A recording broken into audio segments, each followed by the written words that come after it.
A graça e paz do Senhor Jesus, irmãos, bom dia. Vamos dar início então à nossa EBD, Escola Bíblica Dominical, nesse domingo. Quero que Deus continue abençoando a vida dos irmãos que estão em casa, já alertá-los a pegar a sua Bíblia, a sua revista, ou aqueles que tiverem o material digitalizado também, para acompanhar conosco o estudo da Palavra de Deus, como nós falamos, e sempre estamos repetindo. Você não está assistindo o culto, você está cultuando juntamente conosco na sua casa. Então é importante que em família nós participemos então de todo o estudo que nós vamos ministrar nessa manhã aqui neste local. Já estamos aqui com os irmãos, o Ebster, Mendes, o Daniel, o professor Daniel, que vai nos trazer o ensinamento, e o irmão Pedro aqui no violão, para cultuarmos o nosso Deus, nesse número reduzido por enquanto ainda, mas na expectativa e orando a Deus que logo possamos estar juntamente com os irmãos aqui nos reunindo para adorarmos e engrandecer o nome do nosso Deus juntos. Muito bem, nós vamos fazer uma oração e logo após essa oração nós vamos cantar o hino da Escola Bíblica Dominical, que é o hino do trimestre, que é o 416, que é o Filhos da Luz. Oremos. Pai, nós te agradecemos, ó Deus, por essa manhã maravilhosa, que o Senhor continue nos abençoando e tudo que vamos fazer aqui seja para o teu nome ser engrandecido e para a edificação das nossas vidas, nós que estamos aqui presentes, juntos, e aqueles irmãos que estão na sua casa, juntamente com a sua família nesse momento, estudando a palavra do Senhor conosco, que eles também sejam edificados, que a nossa fé possa ser uma fé saudável, firmes no Senhor, e isso nós te pedimos e te agradecemos, ó Pai. Amém. Hino de número 416, Filhos da Luz.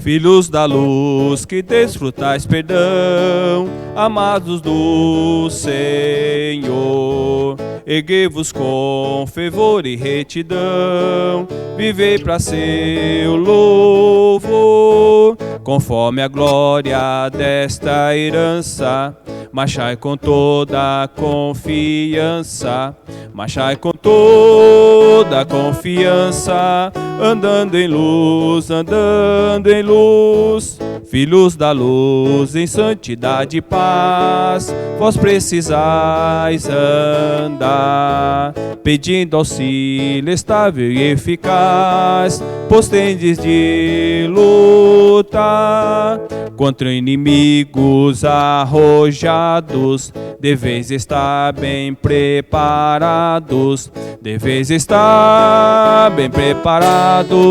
vivei na luz, filhos da luz, nascidos sois de Deus, fugi de todo mal, com santo zelo demandais aos céus a casa paternal, e vigilantes não dormindo, as horas com temor remindo, andai na luz,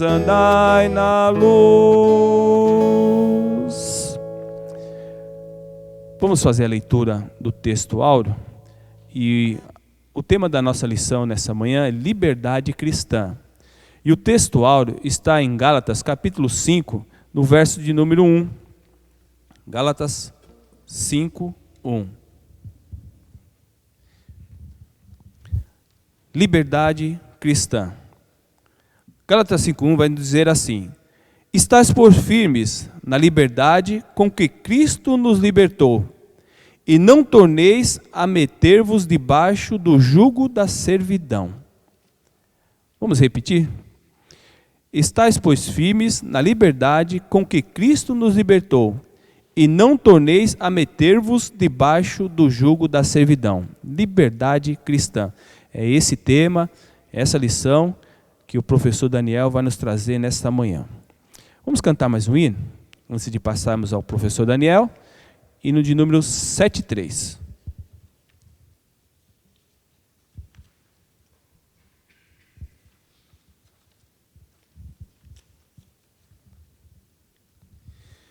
um grande amigo.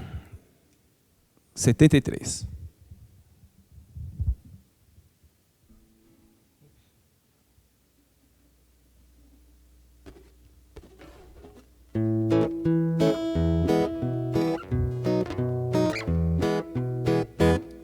Achei um grande amigo, Jesus o Salvador, que com amor me guarda cada dia. Fiel é seu cuidado, constante seu amor, e sem limite a sua simpatia. E ainda o mais notável é que por mim morreu e meus pecados todos expiou. Assim me regozijo nas bênçãos que me deu, sim, sei que Jesus Cristo me salvou. Jesus é meu amigo, meu guia, meu Senhor, meu protetor, sem outra ver igual. Por mim sofreu a morte, por mim um pecador, e agora vivo, guarda-me do mal. Por este grande amigo desejo aqui viver, com ele ter constante comunhão, servi-lo fielmente e assim lhe dá prazer, ficando sempre a ele em sujeição. Nos seus caminhos santos espero aqui seguir e seu amor a todos demonstrar. Porque ele do pecado me veio redimir e por amor morreu em meu lugar. Jesus é meu amigo, meu guia, meu Senhor, meu protetor, sem outra ver igual. Por mim sofreu a morte, por mim um pecador, e agora vivo, guarda-me do mal. A hora vem chegando, a Bíblia nos diz, em que Jesus ao mundo voltará. Oh, que momento alegre, que dia tão feliz, o dia em que voltará que será. Então com ele sempre no céu eu ficarei, já livre do pecado, mágoa e dor. O seu amado rosto na glória lhe verei e gozarei das bênçãos do Senhor. Jesus é meu amigo, meu guia, meu Senhor, meu protetor, sem outra ver igual. Por mim sofreu a morte, por mim um pecador, e agora vivo, guarda-me do mal. Amém. Obrigado, irmão Pedro. Nós vamos convidar o professor Daniel que vem aqui à frente. Eu vou orar para que Deus use a vida do nosso professor Daniel e que sejamos alimentados com a palavra do Senhor, com o ensinamento da palavra do Senhor nessa manhã. Vamos orar. Pai, eis aqui o teu filho, teu servo, Daniel, para nos ministrar o ensinamento da tua palavra, essa liberdade cristã que nós temos. E louvamos o teu nome, agradecemos por essa liberdade que nós temos em Cristo Jesus. Mas há algumas implicações que com certeza ele vai nos trazer a respeito dessa liberdade, com responsabilidade que o cristão tem que ter. Então nós te agradecemos, ó Deus, por essa manhã maravilhosa, por essa oportunidade, e use a vida dele, para que cada um de nós saiamos daqui, e aqueles que estão em casa, possam ser alimentados com o ensinamento da tua palavra. É no nome de Jesus que nós pedimos. Amém, Senhor.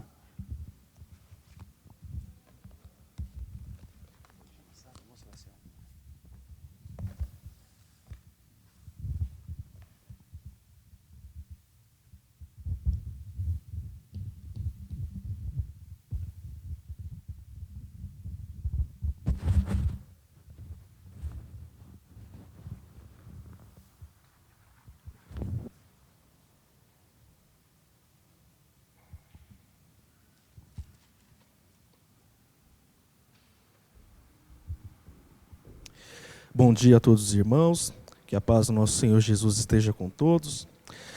Então, desta manhã, vamos dar continuidade ao estudo, lição 5, que está baseado no livro de Gálatas, capítulos de número 5 e 6.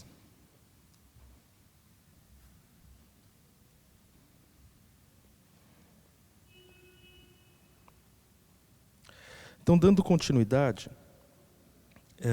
eu tive a oportunidade de estar ministrando as primeiras lições aqui de Gálatas para os irmãos, né, que foi baseadas no capítulo 1 e 2.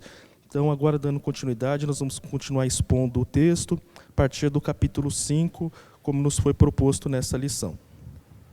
O texto áureo o pastor já leu, então eu já vou partir para a exposição do texto partindo do capítulo 5. Então, convido a todos os irmãos a abrirem a palavra de Deus comigo, no livro de Gálatas, capítulo 5, e vamos dar continuidade na leitura partindo do versículo 1 do capítulo 5 de Gálatas. Algo que eu tenho que destacar para os irmãos, a respeito do capítulo 1, a respeito do versículo 1 do capítulo 5 de Gálatas, é o seguinte. Então, né, Gálatas, capítulo 5, versículo 1. O versículo 1, ele está intimamente ligado ao versículo anterior, que é o versículo 31 do capítulo 4. Então, para nós podermos entender esse versículo 1 do capítulo 5, nós temos que ler também o versículo 31, capítulo 4 de Gálatas, que diz assim: E assim, irmãos, somos filhos não da escrava, e sim da livre. Versículo 1, capítulo 5. Para a liberdade foi que Cristo nos libertou. Permanecei, pois, firmes e não vos submetais de novo a jugo de escravidão. Uma tradução literal do grego significa dizer o seguinte: permaneceis firmes, tendo sido libertados. É como se o escravo não houvesse compreendido a sua libertação e nem tivesse consideração alguma para com o seu libertador, e quisesse novamente se submeter a um novo tipo de escravidão. Então, aqui quando o apóstolo Paulo ele diz, que escreve aos Gálatas dizendo que eles deveriam permanecer firmes, tendo sido libertados, o apóstolo Paulo está dizendo para eles permanecerem firmes na liberdade que foi alcançada através da fé. Para eles permanecerem firmes na fé em Jesus Cristo. E não querer voltar novamente à servidão da lei. Porque no capítulo 4, a partir do versículo 21, o apóstolo Paulo, se utilizando de uma aplicação alegórica, ele faz uma alegoria entre Sara e Agar. Agar, ela representa a escrava, que aqui no texto também tem uma representatividade do jugo da lei, e a Sara representa a mulher livre, herdeira da promessa que foi estabelecida através do seu filho Isaac, e que aqui representa a liberdade em Cristo Jesus. Então, aqui no versículo 1, o apóstolo Paulo deixa claro aos Gálatas que foi para a liberdade que Cristo nos libertou, e que os seus ouvintes deveriam permanecer firmes nessa liberdade, não querer voltar novamente para a escravidão da lei. Versículo 2, capítulo 5, versículo 2. Eu, Paulo, vos digo que, se vos deixardes circuncidar, Cristo de nada vos aproveitará. Nos parece que o apóstolo estava falando de modo hipotético, de tal forma que os Gálatas não haviam sucumbido à pressão dos judaizantes ainda. Se a circuncisão for uma necessidade para a salvação, Cristo deixa de ser suficiente. Então aqui no versículo 2 do capítulo 5, o apóstolo Paulo deixa bem claro que Jesus Cristo, ele é suficiente para a salvação. Não havia necessidade de eles quererem colocar como requisito para a salvação a prática da circuncisão. E os irmãos já sabem, né, que aqui no pano de fundo da carta do apóstolo Paulo aos Gálatas, o apóstolo Paulo está fazendo advertências severas contra os judaizantes, que eram um grupo de judeus que haviam saído de Jerusalém, ido até as igrejas que foram constituídas na região da Galácia e estavam tentando persuadir os cristãos ali presentes, que não eram judeus, que eram gentios, a uma forma de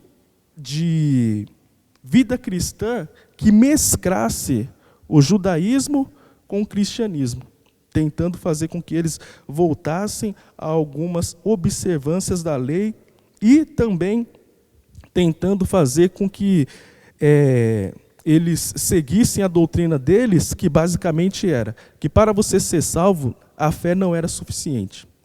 Para os judaizantes, para você ser salvo, você também tinha que obedecer algumas regras da lei, em especial 3, que era a circuncisão, a dieta judaica e a observância do sábado. E é contra esses homens que o apóstolo Paulo ele vai e escreve aos Gálatas com veemência para que os Gálatas permanecessem firmes na fé em Jesus Cristo. Versículo 3, capítulo 5, versículo 3. De novo, testifico a todo homem que, se deixar circuncidar, que está obrigado a guardar toda a lei.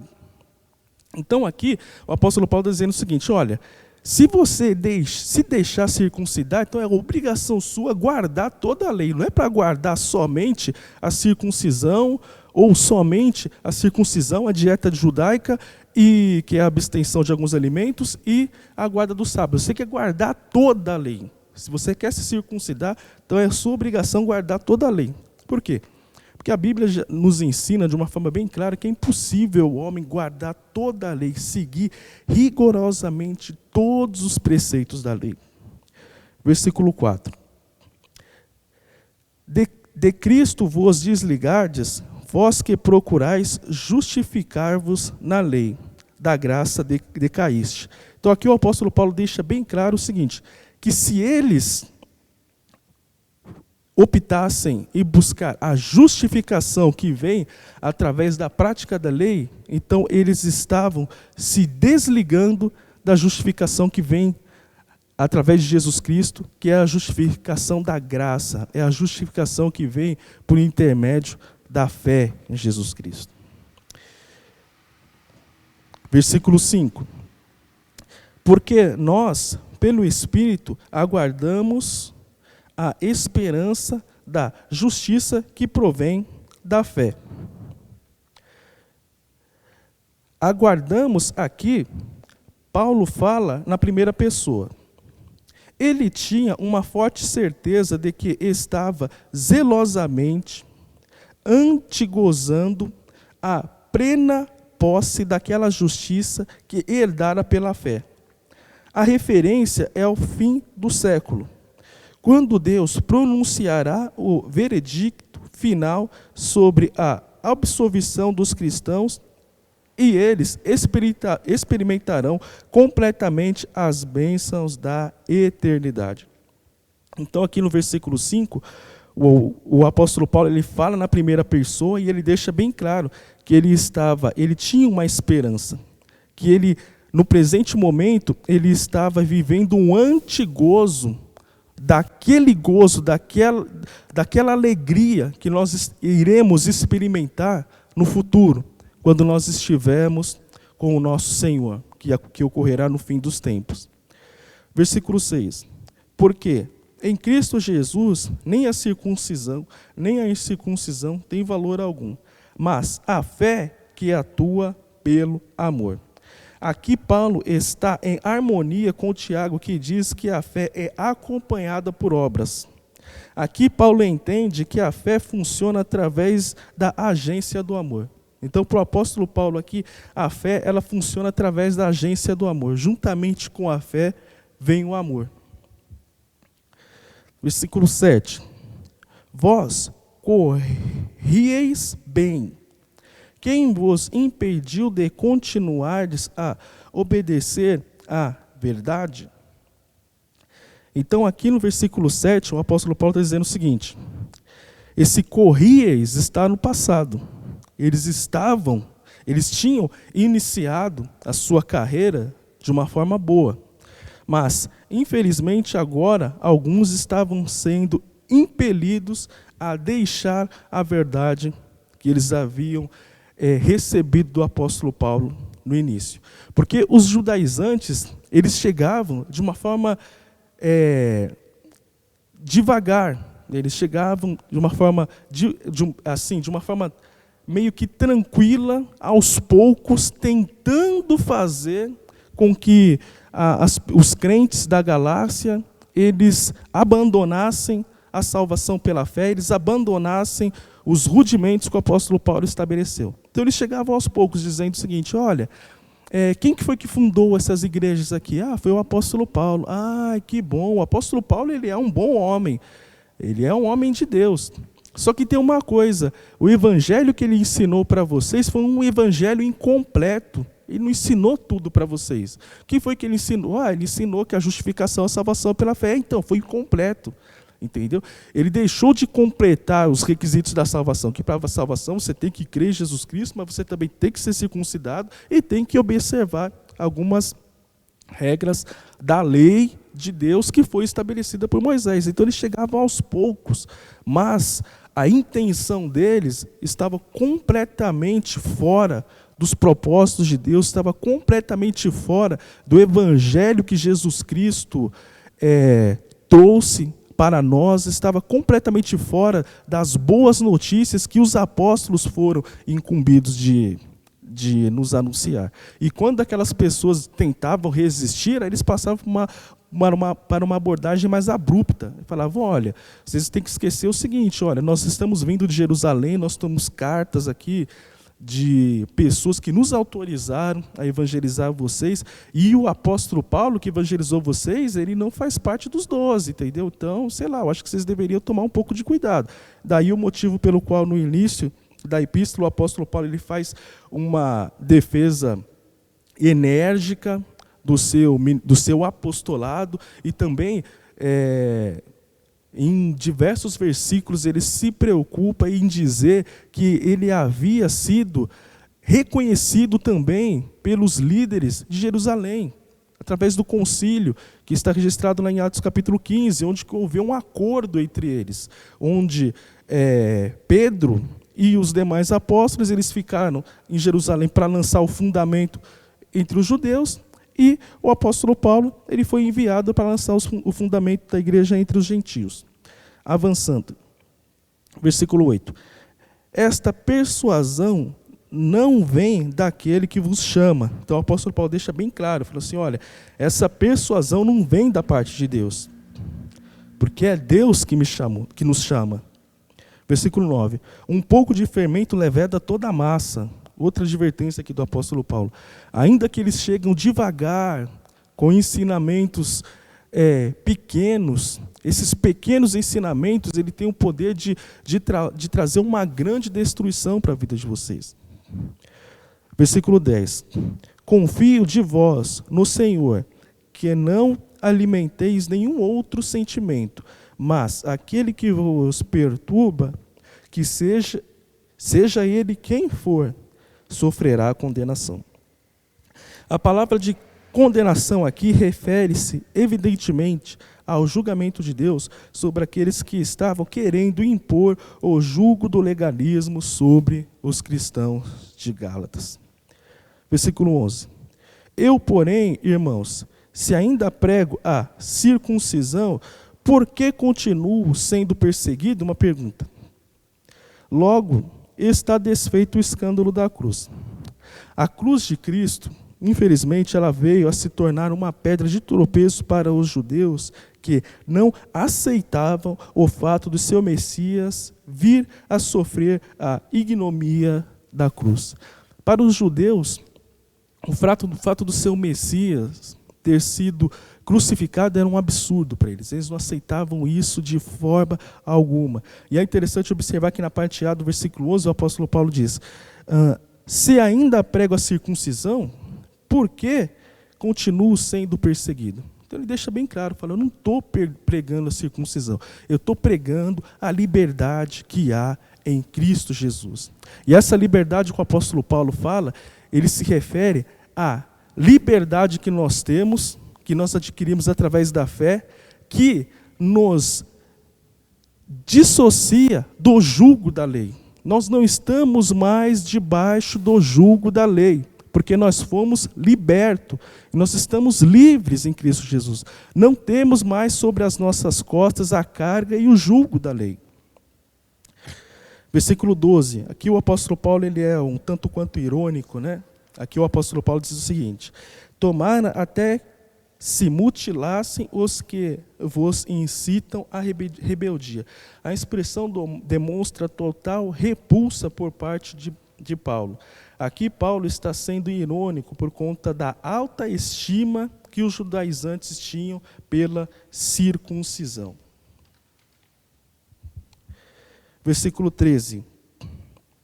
Porque vós, irmãos, fostes chamados à liberdade, porém não useis da liberdade para dar ocasião à carne. Sede antes servos uns dos outros pelo amor. Então aqui nós temos que estudar de uma forma mais aprofundada duas palavrinhas, liberdade e a carne. A liberdade que o apóstolo Paulo está dizendo é o seguinte: os cristãos haviam saído do cativeiro opressivo do legalismo, como eu acabei de dizer, para a liberdade que há em Cristo. No entanto, esta liberdade gera um outro cativeiro, que é o cativeiro do amor. Então, da mesma forma que eles haviam sido libertados do cativeiro do legalismo, eles estavam presos agora ao cativeiro do amor. Eles estavam completamente aprisionados ao cativeiro do amor. E a carne, é evidente que nos versículos a seguir, o apóstolo está falando de moralidade. Mas esta palavra carne, no original, sugere que o apóstolo está refutando uma vida que não é movida pelo Espírito Santo, e sim impelida pelo homem natural. Avançando, versículo 14. Porque toda a lei se cumpre em um só preceito, a saber, amarás o teu próximo como a ti mesmo. Toda a lei se cumpre neste preceito, amarás o teu próximo como a ti mesmo. Por isso que nos sugere a questão que a liberdade, essa palavra liberdade, ela está querendo dizer que ao mesmo tempo que os cristãos eles estavam libertos do cativeiro do legalismo, agora eles estavam presos ao amor. Eles tinham que se amar uns aos outros obrigatoriamente. Versículo 15.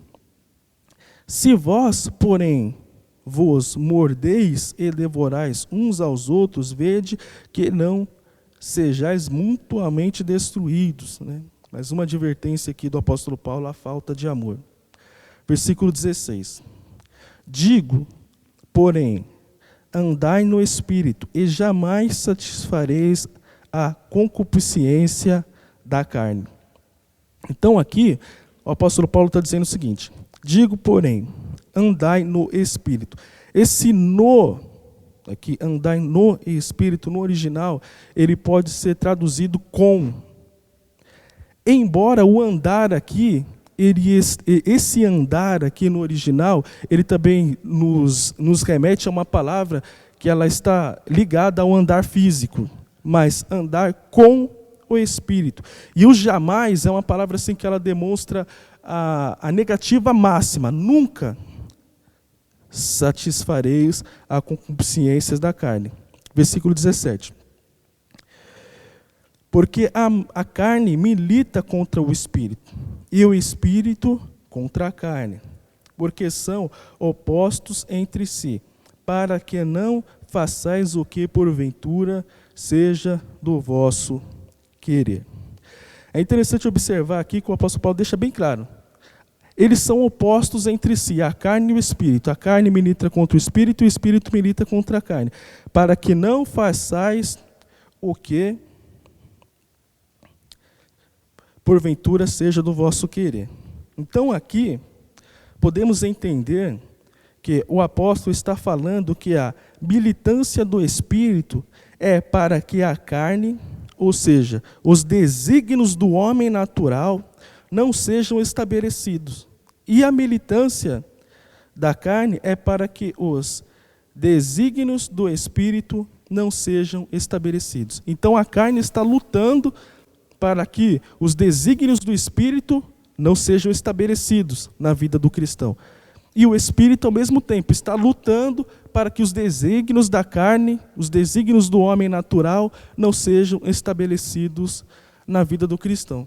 Eu entendo que aqui a palavra Espírito, ela está remetendo ao Espírito Santo de Deus. Então, uma luta, não é o Espírito do homem contra a sua carne, é o Espírito Santo de Deus lutando contra os desígnios do homem natural.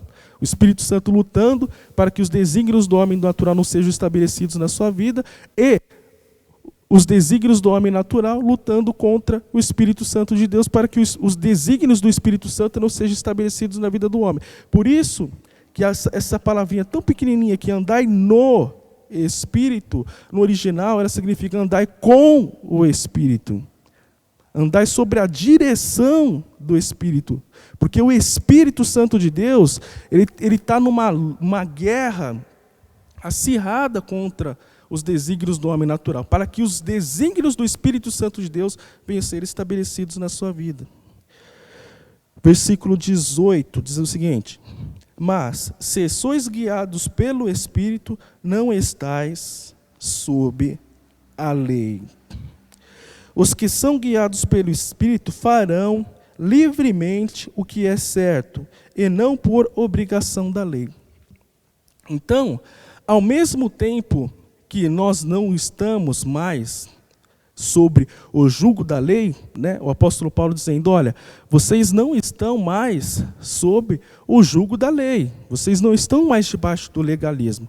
No entanto, essa liberdade que Jesus Cristo nos dá, que nós alcançamos pela fé, ela não pode ser usada como premissa ou subterfúgio para vocês darem lugar à carne, não. Pelo contrário. A liberdade que nós recebemos de Jesus Cristo através da fé, ela nos faz com que nós venhamos ser guiados pelo Espírito Santo, mas livremente, não sobre a obrigação da lei. O que isso quer dizer?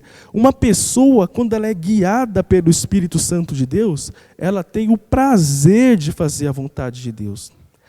A lei de Deus, ela é gravada no seu coração.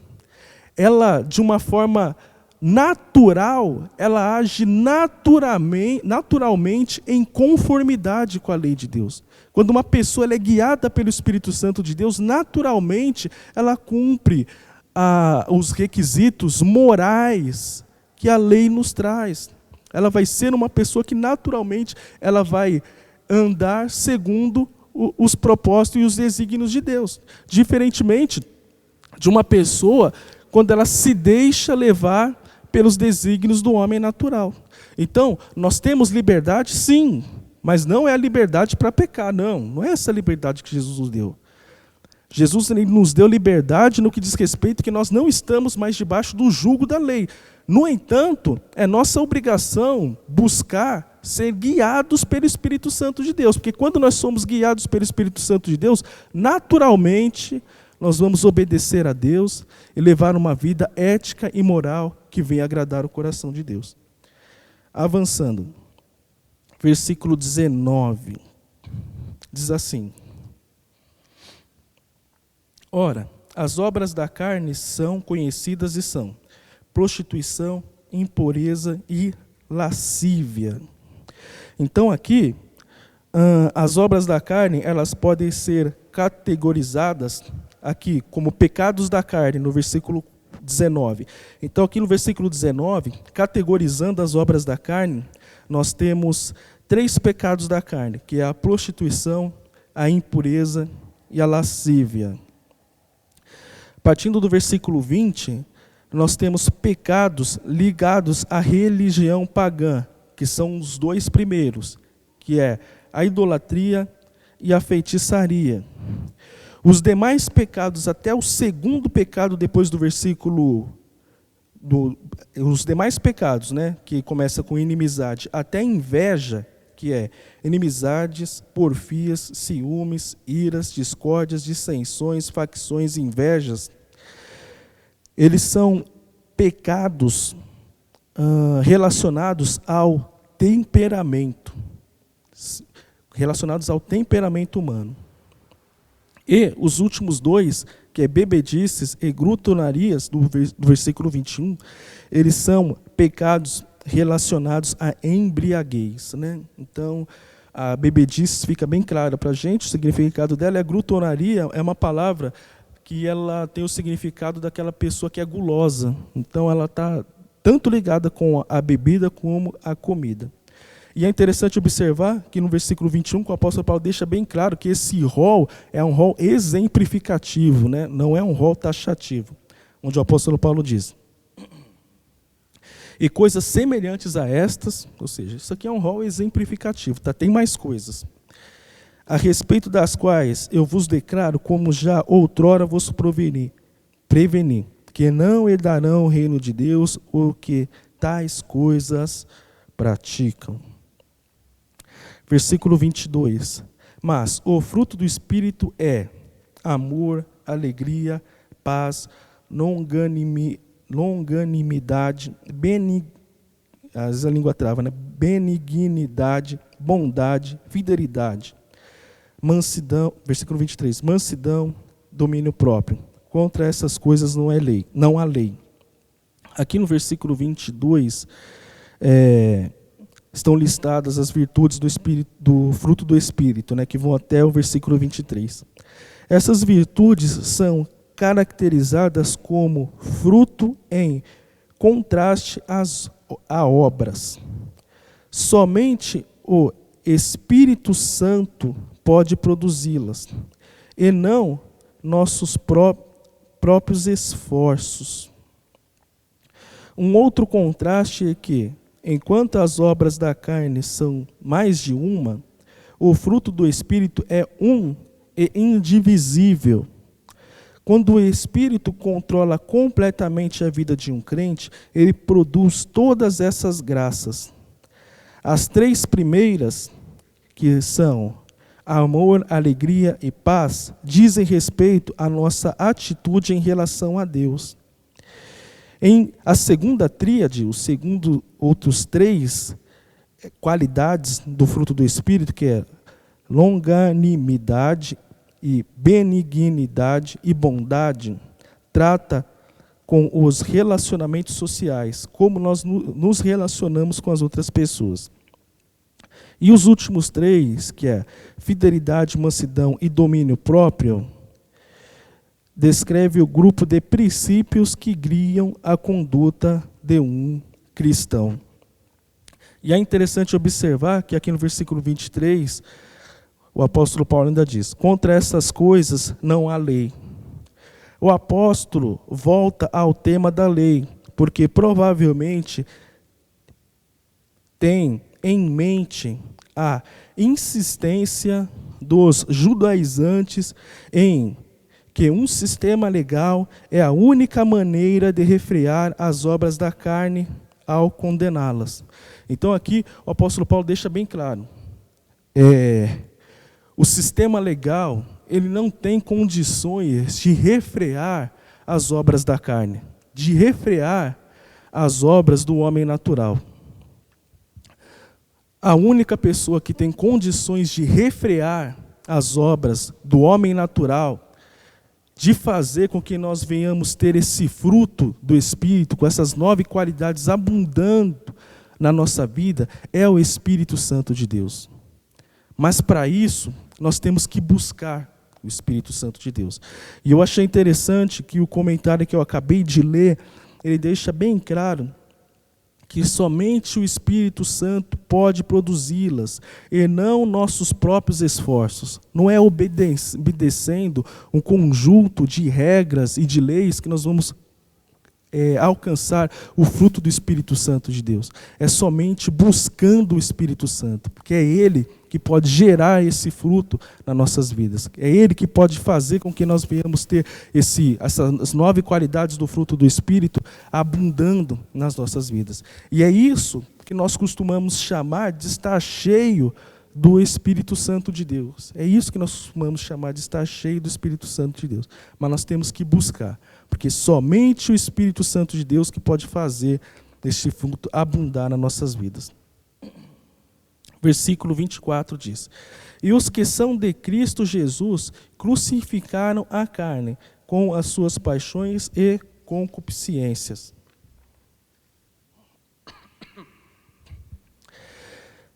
Aqui o apóstolo Paulo fala de uma forma metafórica. O fruto do Espírito é tão antitético, ou seja, tão contrário, nos demonstra uma antítese tão grande às obras da carne, que algo drástico deve ser feito contra elas, devem ser crucificadas. Então aqui o apóstolo Paulo está fazendo uma metáfora, né? Olha, o Espírito Santo de Deus, ele é tão contrário às obras da carne que algo tem que ser feito contra elas. É como se nós crucificássemos ela. Aqui o apóstolo Paulo está sendo metafórico, para deixar bem claro que o Espírito Santo ele não tem ligação alguma com as obras da carne. Versículo 25. Se vivemos no Espírito, andemos também no Espírito. Aqui esse versículo 25 está dizendo o seguinte: se vivemos no Espírito, a cláusula condicional é retórica e pode ser traduzida por já que vivemos no Espírito, pois a questão aqui não está em dúvida, mas sim forma a base do apelo de Paulo. Então aqui, pelo fato do apóstolo Paulo ele começar o versículo 25, se vivemos no Espírito, a tradução literal do grego nos diz o seguinte: já que vivemos no Espírito, ele está afirmando, ele não está colocando em dúvida. Já que vivemos no Espírito, ele está fazendo um apelo também. Já que vivemos no Espírito, nós devemos andar no Espírito. E esse andar aqui no Espírito, ele diz o seguinte, só um instantinho, versículo 25. Aqui a palavra grega para andemos, diferentemente lá do versículo 16, é literalmente andar em linha, mas também com o Espírito.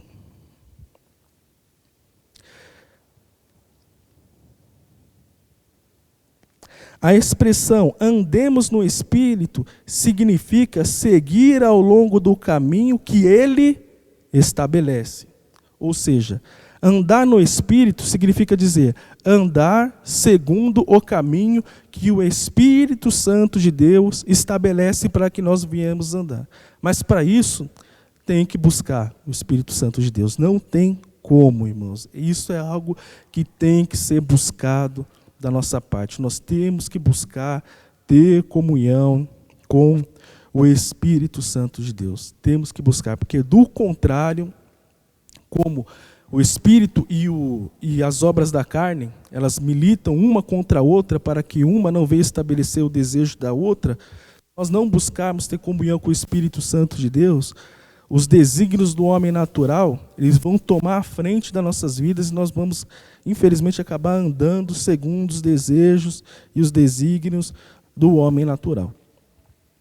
Eu estava refletindo sobre essa questão que eu vou dizer para os irmãos já há algum tempo atrás. Essa questão é o seguinte, o exercício, ele tem o poder de produzir frutos muito proveitosos na nossa vida. Um simples exercício. E eu vou dar um exemplo para os irmãos. Pega uma pessoa que ela está há muitos anos sem fazer nenhum tipo de atividade física. E não precisa começar do muito, começa aos poucos. Começa a fazer uma caminhada de 10 minutos por dia. Todo dia, 10 minutinhos, uma caminhada de 10 minutos por dia. E vai conversar com essa pessoa como ela vai estar se sentindo há 30 dias. Da mesma forma, Pega um homem e fala para ele, olha, começa a fazer apenas 10 flexões por dia e vai conversar com ele daqui 90 dias para você ver como que vai estar o físico daquele homem. Tudo aquilo que nós queremos que venha se tornar um hábito na nossa vida tem que começar com exercício. Tudo aquilo que nós queremos que venha se tornar um hábito tem que começar com exercício. Tem que começar aos poucos. Pega o hábito de orar 10 minutos por dia, mas faz com que isso seja um exercício na sua vida. E você vai ver como é que vai estar a sua vida cristã daqui 30, 90 dias. Faça uma autoanálise, começa a meditar na palavra de Deus 10 minutos por dia, mas todo santo dia. E daqui 30, 90 dias, faça uma autoanálise de como está a sua vida cristã, depois de você estabelecer esse exercício na sua vida, e você vai ver que você vai conseguir fazer com que isso se torne um hábito. Então nós temos que buscar o Espírito Santo de Deus, do contrário, não tem como. Versículo 26. Não nos deixemos possuir de vanglória, provocando uns aos outros, tendo inveja uns dos outros. Aqui o apóstolo Paulo está dizendo o seguinte, versículo 26, né? Que nós não nos devemos deixar ser possuídos de vanglória, ao ponto que essa vanglória venha provocar uns aos outros, tendo invejas uns dos outros. Nos próximos versículos nós vamos entender de uma forma bem clara o porquê que o apóstolo Paulo está dizendo, o porquê que nós não devemos deixar possuídos de vanglória, ao ponto que essa vanglória venha trazer provocação com os irmãos e venha fazer com que venha haver inveja entre os irmãos. Avançando para o capítulo 6. Irmãos, se alguém for surpreendido em alguma falta, vós que sois espirituais, corrigi-o com um espírito de brandura, e guarda-te para que não sejas também tentado. Aqui no versículo 1 do capítulo 6, a palavra grega para corrigi-o, que é o catartizo, foi usada no grego secular para dar o sentido de restauração. Então, essa palavra corrigi-o, né, se alguém for surpreendido em alguma falta, vós que sois espirituais, corrigi-o, é no sentido de restaurar aquele irmão, trazer novamente aquele irmão para a comunhão, com espírito de brandura, e guarda-te para que não sejais também tentado, né? Essa palavra guarda-te, ela tem o sentido de você prestar atenção, toma cuidado, para que você também não venha cair no mesmo erro que esse irmão caiu. E a questão de corrigir é de trazer novamente o irmão para a comunhão, de restaurar aquele irmão. Versículo 2. Levai as cargas uns dos outros, e assim cumprireis a lei de Cristo. Então vamos entender o que significa dizer levai as cargas uns dos outros. Só um instante.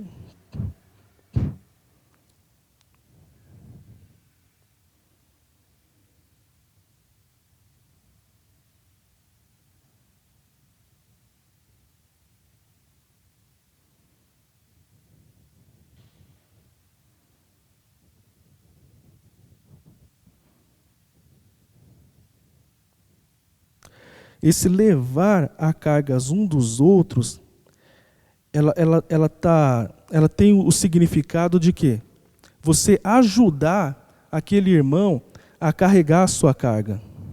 É de você, em vez de fazer com que aquele irmão venha se afastar, é você ajudar ele. É como aqui o apóstolo Paulo, ele faz uma correlação com o corpo de Cristo.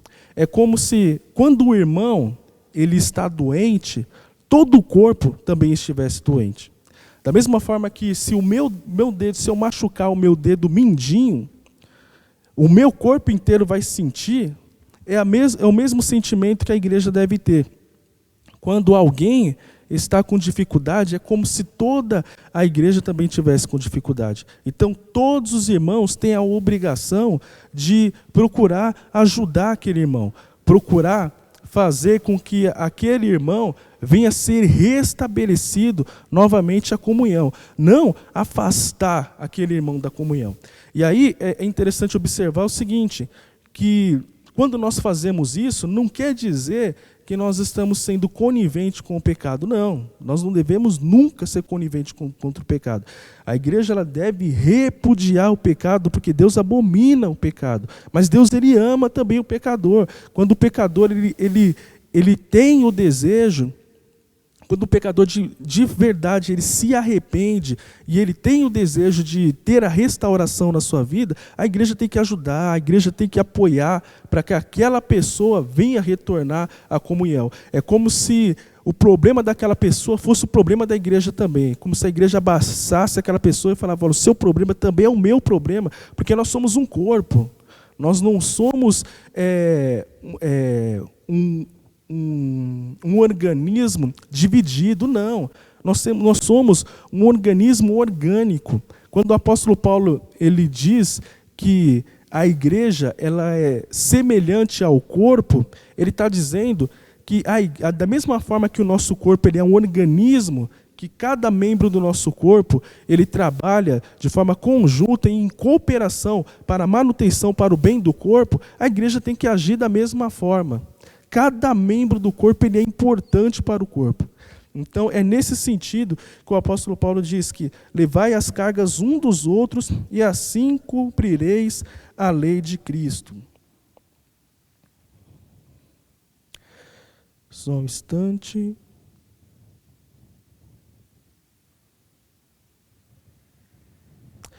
A lei de Cristo, né? Com toda a probabilidade, existe alguma conexão entre cargas e lei. Parece melhor entendê-las nesse sentido do que sugerir que lei aqui pode referir-se a qualquer mandamento ou preceito específico de Jesus. Tudo quanto Cristo veio a ser para o crente incorre num tipo de obrigação para este. Assim, Cristo levou as cargas das pessoas, assim também o crente deve fazer a mesma coisa. Esta é a lei dos relacionamentos cristãos verdadeiros. Então aqui, quando o apóstolo Paulo diz, e assim cumprireis a lei de Cristo, o apóstolo Paulo está dizendo o seguinte, da mesma forma que Jesus Cristo, ele levou a carga das outras pessoas, nós também temos que fazer da mesma forma com aqueles irmãos mais fracos, que fazem parte do nosso corpo, que erraram, que se arrependeram, que querem restauração, nós temos que ajudar esses irmãos. Vamos carregar juntos a sua carga, vamos te ajudar para que você volte à comunhão, para que você volte à presença de Deus. Avançando, versículo de número 3. Tá. Porque se alguém julga ser alguma coisa, não sendo nada, assim mesmo se engana. Né? Então aqui o apóstolo Paulo deixa bem claro. Porque aqueles que se acham ser alguma coisa, você não é nada.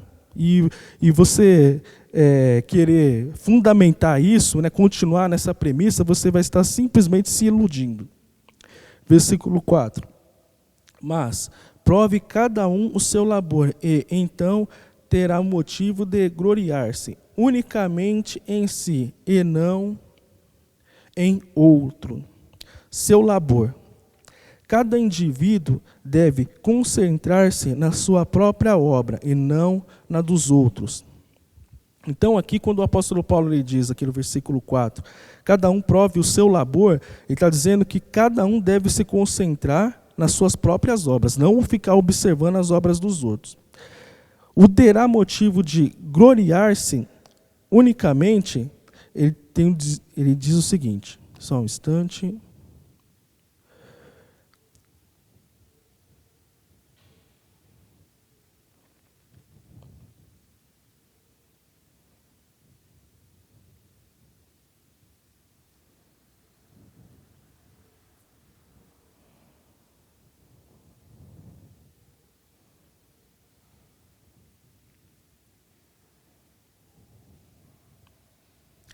o ter motivo para gloriar-se, o apóstolo Paulo não está querendo dizer que nós temos motivo para nos gloriarmos.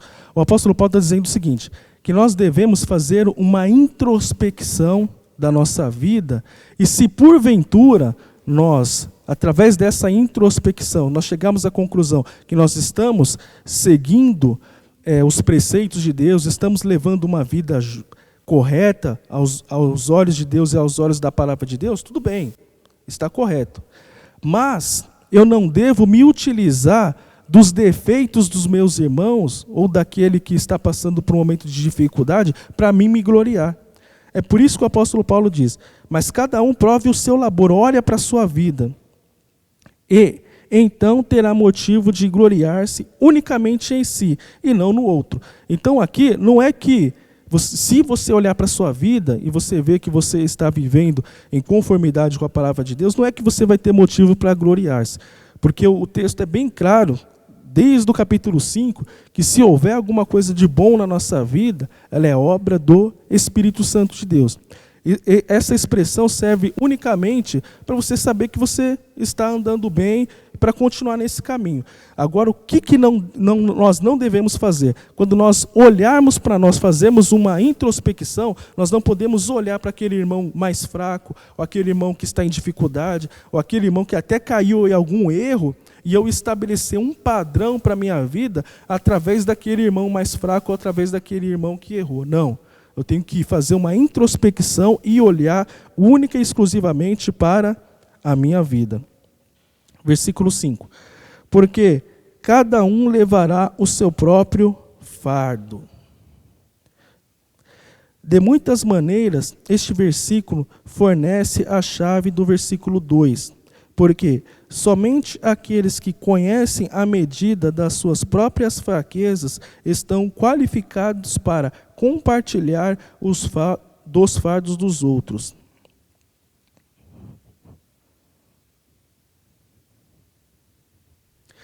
Dos fardos dos outros. Este é o paradoxo da simpatia humana. Aqueles que são mais capazes de sustentar os outros são os que comprovaram o seu próprio poder de ser sustentados em suas próprias provações. É sugestivo que a mesma palavra usada aqui, fardo, fosse aplicada por Jesus para o fardo do seu jugo, que descreve como sendo leve.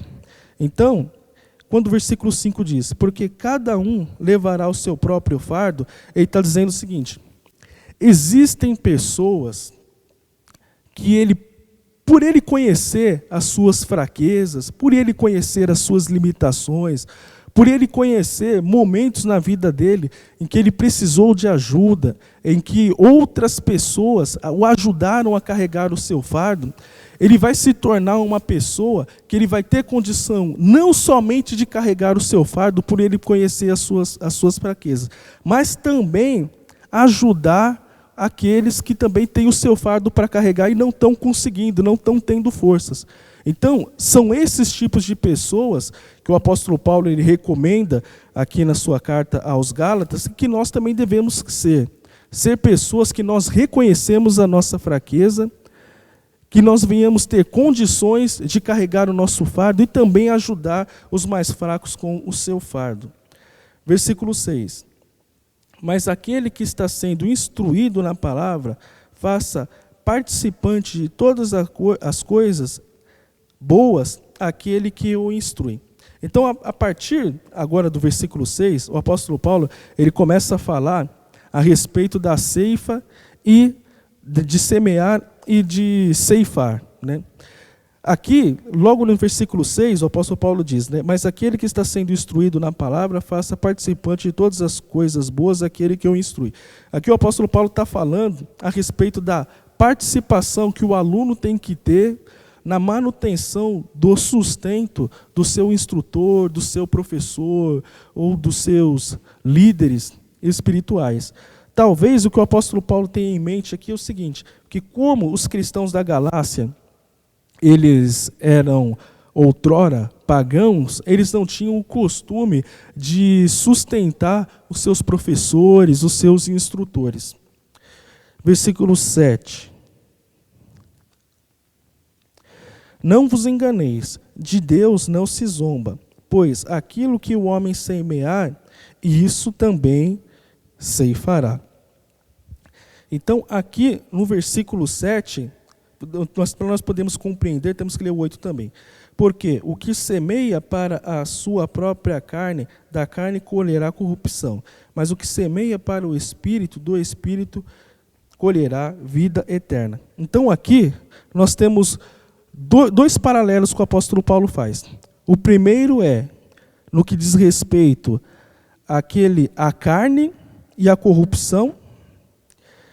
O primeiro é entre a corrupção e a carne, e a vida eterna, e o segundo diz respeito à semeadura e à carne.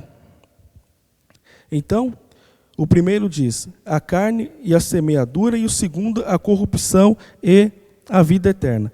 Esses dois versículos, eles não são versículos muito fáceis de nós sermos compreendidos, porque logo no versículo anterior, o apóstolo Paulo, ele começa a falar a respeito do sustento dos seus professores, dos seus instrutores. E aqui ele já entra na questão da semeadura, e dizendo, olha, de Deus não se zomba, aquilo que você semear, você vai plantar também. O que semeia a carne, colherá corrupção, mas o que semeia o Espírito, colherá a vida eterna. Então aqui nós vemos duas questões, né? Semear na carne ou semear no Espírito. Corrupção e vida eterna. Quem semeia na carne, colherá corrupção. Quem semeia no Espírito, colherá a vida eterna. Então aqui pode ser que o apóstolo Paulo está dizendo o seguinte, aqui novamente ele está se utilizando de uma linguagem metafórica. Ele continua falando a respeito da questão da semeadura, ele continua com o objetivo de falar da questão da semeadura.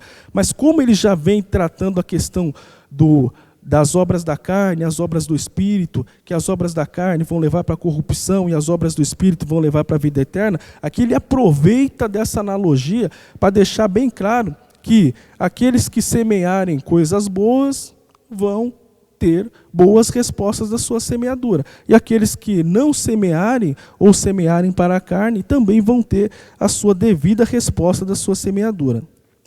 Versículo 9.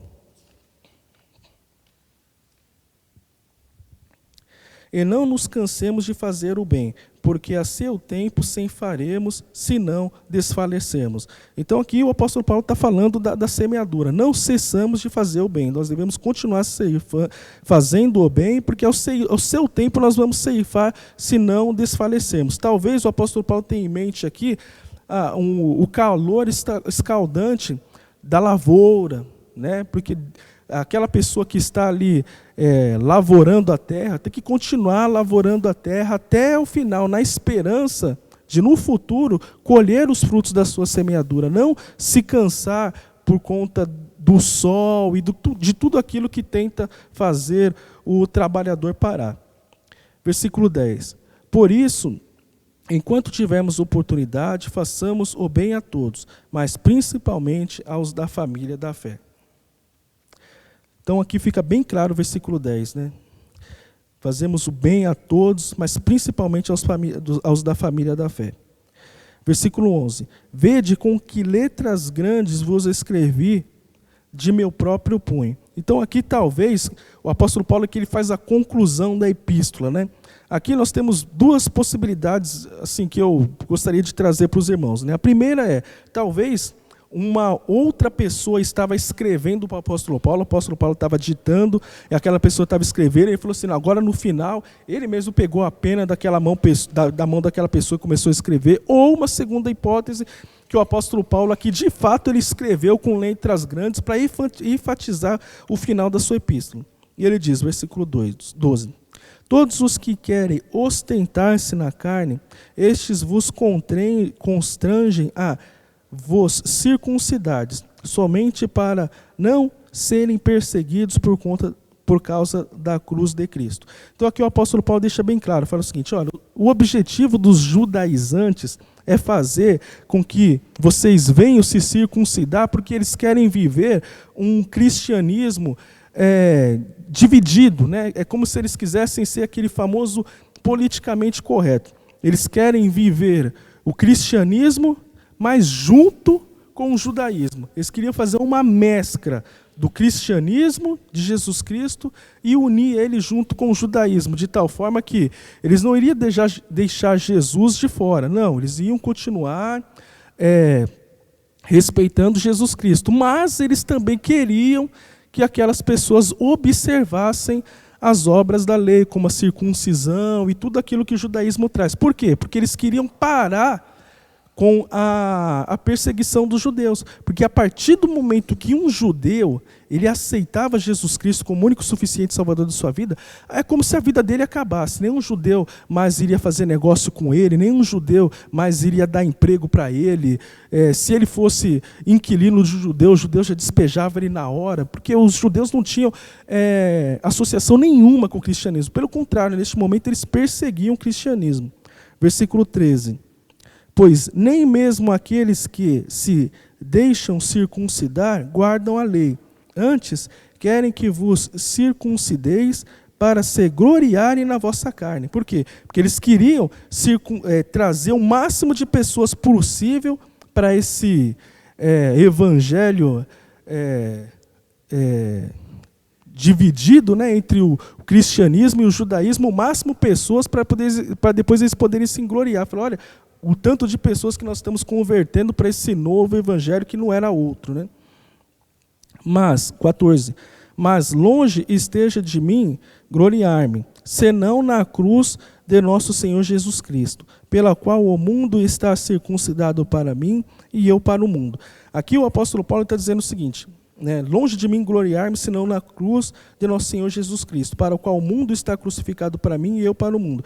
Aqui o apóstolo Paulo está deixando bem claro o seguinte, a partir do momento que ele aceitou Jesus Cristo como único e suficiente salvador da sua vida, essa questão da crucificação, novamente ele está falando através de uma metáfora. Ele está dizendo o seguinte, olha, eu não tenho mais associação nenhuma com o mundo e o mundo não tem mais associação nenhuma comigo. Da mesma forma que eu não tenho procuro não ter associação com o mundo também não procura ter associação comigo, né? O mundo daquela época enxergava os cristãos como as pessoas mais marginalizadas possível. E da mesma forma o apóstolo Paulo não procurava ter associação nenhuma com o mundo. No que diz respeito ao quê? A se submeter ao controle desse mundo, se submeter às coisas desse mundo. Isso não quer dizer sair do mundo, mas não se deixar ser influenciado por esse mundo. Versículo 15. Pois nem a circuncisão é coisa alguma, nem a incircuncisão, mas o ser nova criatura. Então aqui o apóstolo Paulo novamente. Nem a circuncisão, nem a incircuncisão é coisa alguma. O importante é o ser nova criatura. E quando uma pessoa se torna uma nova criatura? Quando ela aceita Jesus como único e suficiente salvador da sua vida pela fé. 16. E a todos quantos andarem em conformidade com esta regra, paz e misericórdia sejam sobre eles e sobre o Israel de Deus. 17. Quanto ao mais, ninguém me moleste, porque eu trago no corpo as marcas de Jesus. Aqui essas marcas, possivelmente ele está falando de todas as feridas que ele trazia no seu corpo por conta da perseguição que ele tinha. 18 e último versículo. A graça de nosso Senhor Jesus Cristo seja, irmãos, com o vosso espírito. Amém.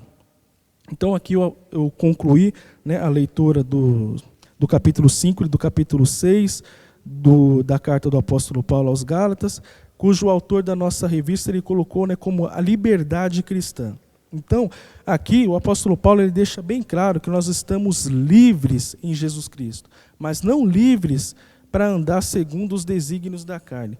Livres, sim, do sistema legalismo da lei, mas agora nós temos uma grande responsabilidade, que é buscar ser cheio do Espírito Santo de Deus, para que os desígnios do Espírito Santo de Deus sejam aplicados na nossa vida.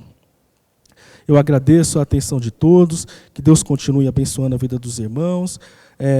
Aquilo que eu talvez não tenha sido o tanto claro, Os irmãos fiquem à vontade para me perguntar, né? O pastor Marcelo já destacou, mas eu destaco novamente. Quem tiver alguma dúvida, envie a sua dúvida, né? O pastor vai falar um pouco mais a respeito disso, que nós estamos à disposição para responder aos irmãos. Que Deus continue abençoando a todos, em nome de Jesus.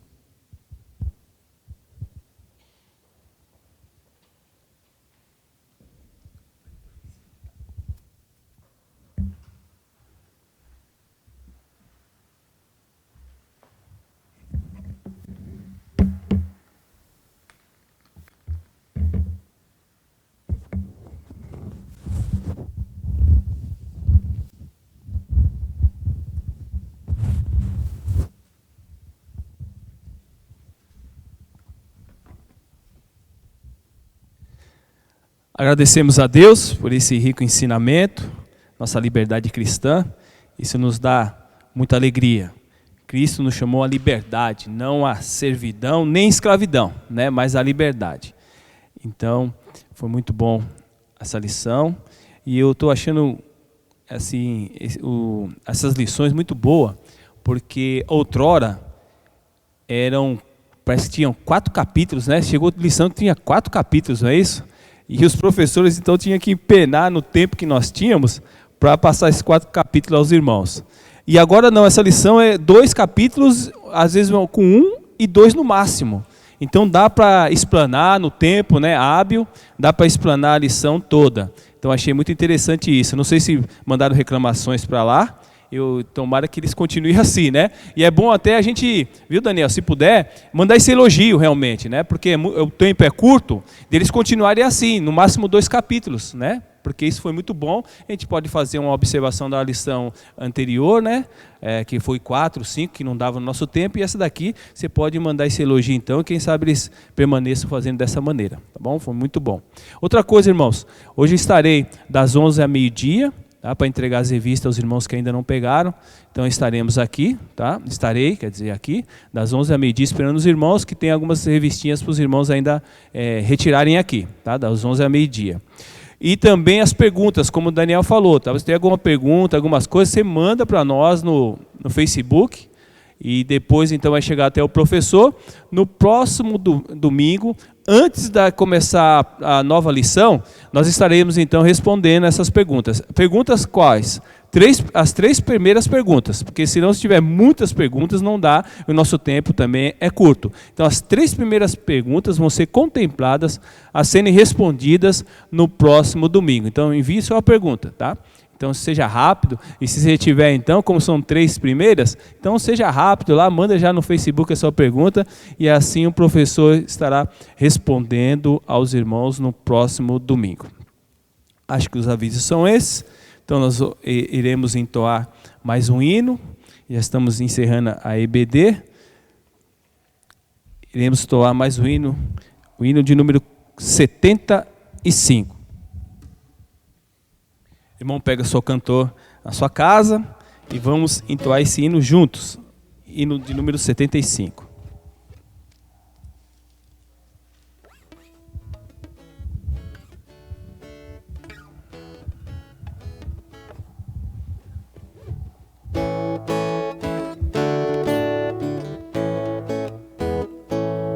Que grande amigo é meu Jesus, tão santo, bom, eterno, sem outro igual o seu poder e o seu amor superno.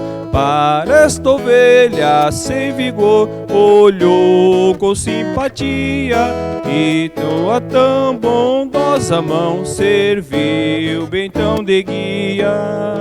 Que grande amigo é meu Jesus, de longe quis buscar-me, desceu, chegou, sofreu, penou, morreu para resgatar-me. As glórias do seu santo lar renova meu alento, pois breve espero receber o seu acolhimento. Que grande amigo é meu Jesus, meu guia tão prudente, meu protetor tão cardeal e capitão valente. Sou de Jesus, Jesus é meu por tempos sempre eternos, e gozarei de Deus no céu, renovo seus paternos. Amém. Obrigado, irmão Pedro. Passaremos então ao nosso ponto saliente nesse momento, falando da lei de Cristo.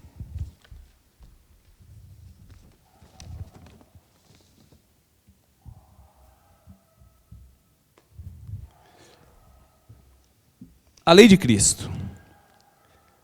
A lei de Cristo, ela instrui aquele que tem vida. Como Daniel passou e nos trouxe a lição, que a lei de Moisés, eles procuravam ter vida na lei de Moisés. Só que a lei de Moisés não tinha como trazer vida ao ser humano que estava vendido ao pecado, escravizado ao pecado. Então a lei de Cristo é diferente da lei de Moisés. A lei de Cristo, ela instrui aquele que tem vida. Não é instrução para ter vida, mas aqueles que têm. Essa é a lei de Cristo, que instrui aqueles que têm vida. E vida, que nós estamos falando, uma nova vida em Cristo Jesus. Aqueles que nasceram de novo. Então a lei de Cristo vai nos instruir aqueles que têm essa nova vida. Capacita os cristãos a guardar seus preceitos pelo poder do Espírito Santo. Foi bem frisado aqui que na palavra do Senhor está nos dizendo que a lei seria infligida no nosso coração, não mais externa, mas no nosso coração. Então essa lei de Cristo, ela é infligida no nosso coração pelo quê? Pelo Espírito Santo de Deus. É pelo Espírito Santo de Deus. Então vamos conseguir cumprir alguns preceitos de Deus somente aqueles que têm o Espírito Santo. Não tem como um homem natural ele cumprir alguns preceitos. Alguns, por que eu falo alguns? Porque não são todos que nós vamos conseguir cumprir ainda neste mundo. Nós vamos ter falhas, vamos ter a dificuldade, por isso que Cristo é o nosso advogado. Foi bem frisado aqui que foi escrito que nós não devemos então de dar vazão à concupiscência da nossa carne. Não devemos. Mas às vezes acabamos dando vazão à concupiscência da nossa carne. Por isso que nós temos um advogado que é Jesus Cristo, o justo, que vai advogar a nossa causa. Só que o cristão, aquele que tem a lei de Cristo no seu coração, ele não vive na prática do pecado, é diferente. Aquele que é nascido de Deus, aquele que tem um preceito de Deus no seu coração, não vive na prática do pecado. E essa lei de Cristo, a motivação para nós cumprirmos a lei de Cristo não é o medo, não é o medo de ir para o inferno, porque a lei de Cristo é instruir aqueles que têm vida. Nós não temos mais medo de ir para o inferno, medo de condenação. A Bíblia é bem clara, o apóstolo Paulo dizendo em Romanos capítulo 8, que nenhuma condenação há para que estão em Cristo Jesus. E algumas versões vai dizer ainda que não andam segundo a carne, mas segundo o Espírito. Alguma versão vai dar essa continuidade. Então, portanto, aqueles que têm o Espírito Santo de Deus, nasceu de novo, a motivação para cumprir os preceitos de Deus é o amor. É o amor. Ele deixa bem claro isso. A nossa motivação é o amor. Irmãos, tudo que nós vamos fazer para o nosso Deus vai ter valor se tiver amor. E o apóstolo Paulo, em 1 Coríntios capítulo 3, fala bem claro isso. Ainda que eu falasse a língua dos homens, dos anjos, ainda que eu desse meus bens para distribuir entre os pobres, ainda, ele fala mais, ainda que eu desse o meu corpo para ser queimado, ele vai usando uma hipérbole ali, figura de linguagem, extrema, para mostrar que sem amor não vale nada. Nada que nós possamos fazer, se não tiver o imbuído com o amor, não vale nada para Deus. A sua motivação deve ser o amor. Tudo que nós vamos fazer tem que ser com amor. Qualquer coisa. Para o Senhor, ele tem que ver em nós o amor. No capítulo 6, ainda falando sobre a lei de Cristo, no capítulo 6, no verso 1, o crente surpreendido em alguma falta.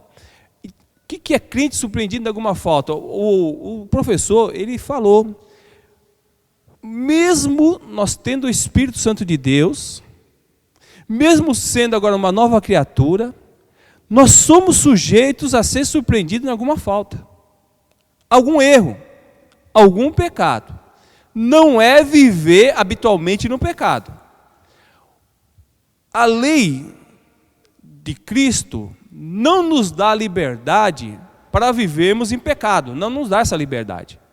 Nós não somos salvos pela lei de Moisés. Nós somos salvos pela lei de Cristo, que é o amor, pela graça.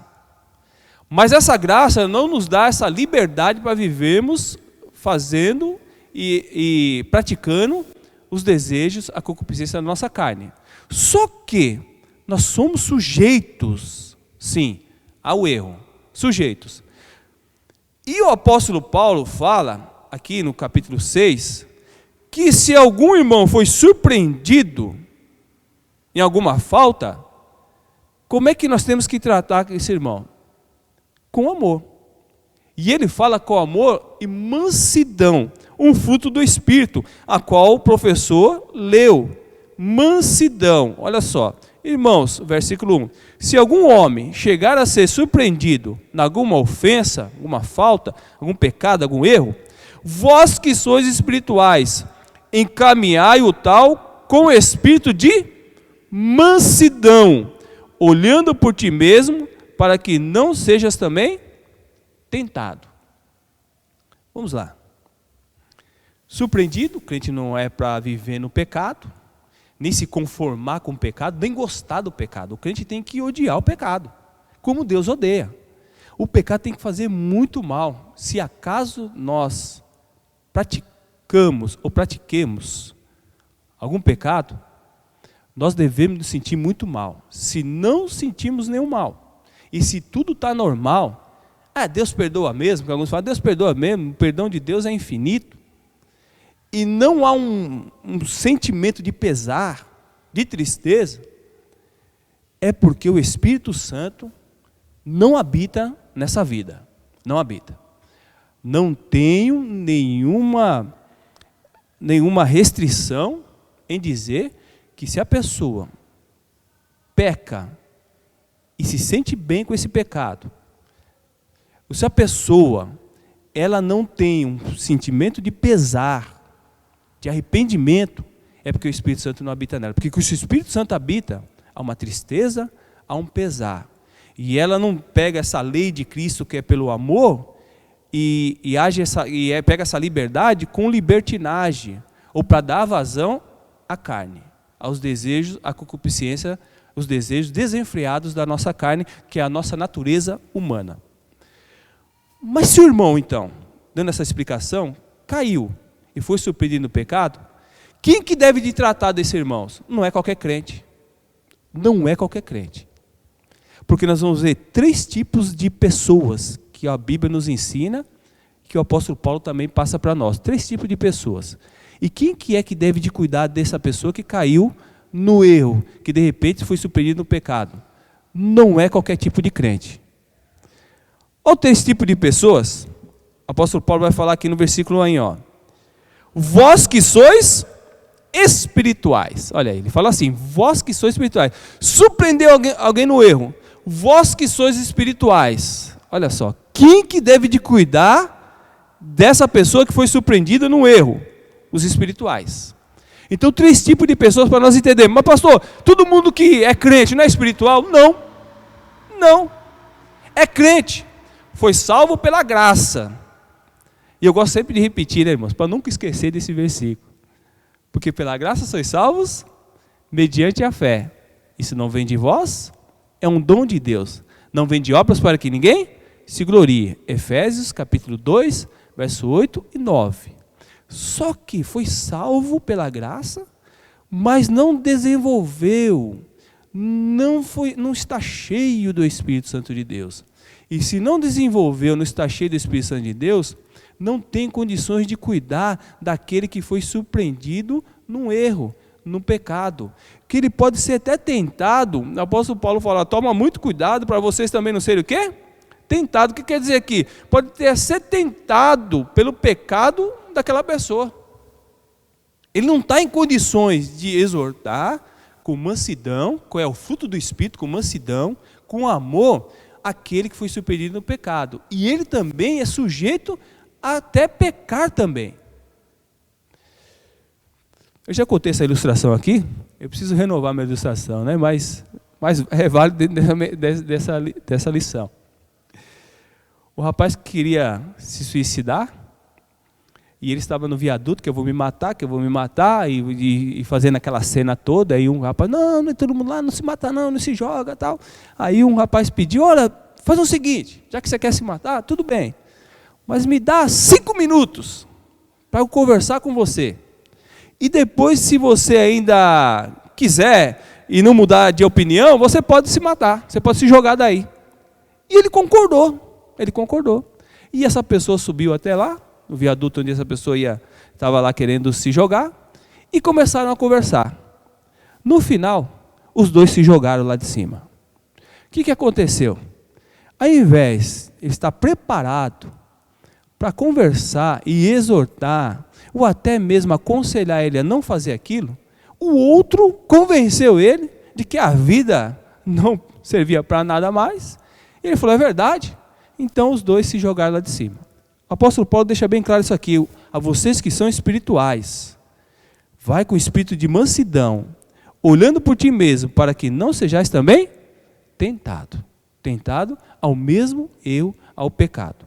Então, 3 tipos de pessoas que o apóstolo Paulo vai nos ensinar, para nós entendermos mais sobre esse homem espiritual. No capítulo 2 de 1 Coríntios, capítulo 2.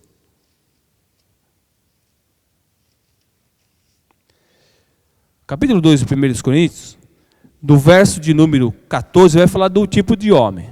Capítulo 2, 1 Coríntios, capítulo 2, verso 14. Ele vai falar, ora, o homem natural não compreende as coisas do Espírito de Deus, porque lhe parecem loucura, e não pode entendê-las porque elas se discernem espiritualmente. Homem natural é aquele que ainda não nasceu de novo, é aquele que não tem o Espírito de Deus. Não adianta falar com o homem natural de coisas espirituais que não vai entender. Ele não vai entender, porque ele é natural. E sendo natural, ele não tem o Espírito ressurreto. Que Espírito ressurreto é esse? O Espírito dele que precisa ressuscitar. O Espírito dele está morto. Estando o Espírito morto, não compreende as coisas de Deus, não crê, não tem fé. Então não tem como ele discernir as coisas espirituais. É o homem natural. Precisa nascer de novo. Esse homem precisa nascer de novo. Porque para entender as coisas de Deus, precisa ter o Espírito. Agora eu estou falando de Espírito com letra minúscula. Né? Minúscula, quando eu falo isso, é o nosso Espírito, porque o ser humano é composto de corpo, alma e Espírito. O nosso Espírito tem que ser ressurreto. Como diz em Colossenses, no capítulo 3, verso 1. Se já ressuscitasse com Cristo, buscai as coisas que são do alto. Ele está falando de ressuscitar espiritualmente. O espírito que está morto, que morreu lá em Adão, um pecado que nós já falamos no domingo passado. Tá? Então o homem natural não compreende. Ele vive naturalmente no pecado, no erro, e não tem como a gente falar, porque se ele não é ressurreto, não tem como ele entender as coisas espirituais de Deus. É isso que o apóstolo Paulo fala. Esse é o primeiro homem, o homem natural. Então, naturalmente, se a pessoa não tiver encontro com Jesus, receber Jesus como Senhor e Salvador da sua vida, naturalmente ela está caminhando ao inferno. A condenação eterna. O homem natural, ele caminha para o inferno. Ele precisa ter um encontro com Jesus. Segundo homem, é o crente, aquele que recebeu Jesus como Senhor e Salvador da sua vida. Tem o Espírito Santo de Deus. Tem. Mas, no entanto, não é cheio do Espírito Santo de Deus. Mas tem o Espírito Santo de Deus. Olha só no capítulo 3, verso 1. Eu, irmãos, não vos pude falar como a espirituais, mas como a carnais, como a meninos em Cristo. Olha só, meninos. É crente, vai para o céu. Mas são meninos, crianças, não cresceram. E alguns domingos também eu falei que tem filhos deficientes. Filhos que têm a idade cronológica já avançada, mas a cabeça não acompanhou a mentalidade. São infantis, são meninos em Cristo. Na vida espiritual é a mesma coisa. Pessoas que têm tempo de igreja, tempo de evangélico, tempo de vida cristã, que fala, é um cristão, só que não desenvolveu, é carnal. Porque o apóstolo Paulo, havendo em vós invejas, ciúmes, dissensões, pelejas entre vocês não estão andando como homem natural? Ele fala que vocês estão andando como homem natural. Eu queria dar um alimento, eu queria dar um alimento mais sólidos, mas ainda tem que dar para vocês o quê? o leite. Então, por isso, nós, como o chamado também do pastor, do Daniel, que futuramente será um pastor, Caio, nós temos que ter muita paciência com os crentes, que são crentes, crianças em Cristo. Nenê, que às vezes tem tempo, a gente fica assim, poxa, mas não tem 30 anos de... Mas tem 30, mas a cabeça dele, espiritualmente falando, é a cabeça de uma pessoa nova convertida. E a gente tem que ter muito amor e paciência. Por isso que nós temos que buscar ser cheio do Espírito Santo de Deus. Porque um pastor, um líder que não for cheio do Espírito Santo de Deus, em vez de ele ajudar, ele vai realmente matar, ou vai bater, ou vai escandalizar muita gente. Porque ele não tem aquela mansidão, aquele amor. E nós temos que ter aquela mansidão, aquele amor, para cuidar, tanto daqueles que é surpreendido no pecado, como daqueles que são crianças em Cristo. Inveja, ciúmes, peleja, qualquer coisinha já fica chateado, chateada, e a gente tem que ter aquela paciência, aquele amor, para ir tratando e trabalhando, né, porque essa é a lei de Cristo, é o amor, e nós temos que cuidar dessas pessoas. Então, segundo, o crente carnal, criança, menino em Cristo, é o segundo tipo. Esse crente carnal, ele não tem condições de cuidar daquele que foi surpreendido no erro, ele não tem condições. Por quê? Muitas vezes aquele que foi surpreendido no erro, olhando para ele também, vai falar, mas quem é você para falar? Você também tem algo na sua vida que precisa ser corrigido também. Então dificilmente aquele que foi surpreendido, ele vai deixar um crente carnal corrigi-lo, ajudá-lo até admoestar. O crente carnal também, ele não tem mansidão, o fruto do Espírito, como ele não é cheio do Espírito, ele vai com palavras duras, e ao invés de ajudar, ele vai pisar mais ainda nessa pessoa, porque ele não é cheio do Espírito, e o fruto do Espírito também é mansidão. E o apóstolo Paulo fala, vós com espírito de mansidão. Corrigir, exortar, com amor, com mansidão. Então o crente carnal não tem condições, ele precisa pedir a Deus para que ele seja cheio do Espírito Santo de Deus, para que seja usado. O crente carnal, eu digo irmãos, eu pastor Marcelo agora, eu falo que o crente carnal é até difícil de evangelizar outra pessoa, de trazer outra pessoa para Cristo. Por quê? Quando nós vamos evangelizar uma pessoa, a pessoa vai querer ver Cristo em nós, porque ainda ela não tem aquela fé de olhar pela fé o abstrato ainda, que é Jesus, que ela não vê. Ela não vê, mas ela vai ver em nós. Então o crente cheio do Espírito Santo de Deus, ele vai ter propriedade para falar a respeito de Jesus, porque a pessoa vai ver em nós, verdadeiramente, características de Jesus. Porque o crente cheio do Espírito Santo, ele tem amor, paz, longanimidade, benignidade, mansidão, domínio próprio, temperança. E contra essas coisas, ele leu a lei. Não, nós podemos, olha que gostoso, irmão, nós podemos nos encher cada vez mais disso. Viver essa vida abundante que Jesus vem nos dar. Aí sim, há uma propriedade para você evangelizar, há uma propriedade para você corrigir até aqueles que foram surpreendidos no pecado, mas não corrigir com pau na mão, batendo na cabeça, né? Eu falo isso figuramente falando, porque tem palavras que é como uma cacetada mesmo. Tem palavras que bate assim, é como se tivesse dado uma paulada na cabeça da pessoa. Palavras que ferem, que machucam.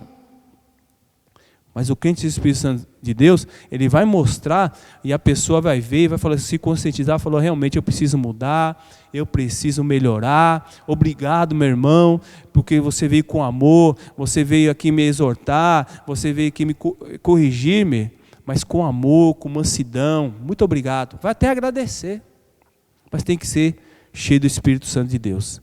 E o terceiro, que eu já comentei aqui, que é o espiritual. Quem é o crente espiritual? Aquele que está cheio do Espírito Santo de Deus. Olha só o versículo de número 15, do capítulo 2, 1 Coríntios capítulo 2, verso 15. Mas o que é espiritual, discerne bem tudo, e ele de ninguém é discernido. Olha só que mistério, hein, irmãos? Ele discerne bem tudo, mas ele não é discernido. Por que não é discernido? Porque quem conhece ou conheceu a mente do Senhor para que possa instruí-lo? Mas nós temos a mente de Quem? O carnal? Não, o espiritual. O carnal não tem a mente de Cristo ainda, mas o espiritual tem, porque ele discerne bem todas as coisas. Então, o nosso alvo, como cristão, agora, Jesus nos salvou, nos libertou da lei, da circuncisão, e nós somos libertos. Qual que é a finalidade do cristão agora? É caminhar para ser cheio do Espírito Santo de Deus. É caminhar para que tenha uma vida semelhante à vida de Jesus, que é a lei do amor. Por isso que nos instrui, a lei de Cristo nos instrui aquele que tem vida. Para quê? Para que sejamos cheios do Espírito Santo de Deus. Irmãos, é raridade a gente ver um cristão cheio do Espírito Santo de Deus. Mas tem que ser buscado. A salvação é pela graça, mas ser cheio do Espírito Santo de Deus tem que permitir. Nós temos que permitir.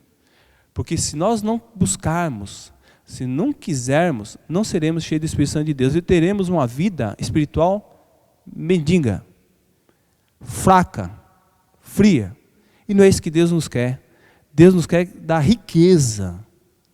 E riqueza de vida espiritual, abundante, como diz em João capítulo 10, verso 10. Eu vim para que tenham vida e vida em abundância, cheia da graça de Deus, cheia de virtude, cheia de unção, de uma vida que as pessoas olham, uma vida que as pessoas tenham desejo de ter uma vida semelhante à nossa.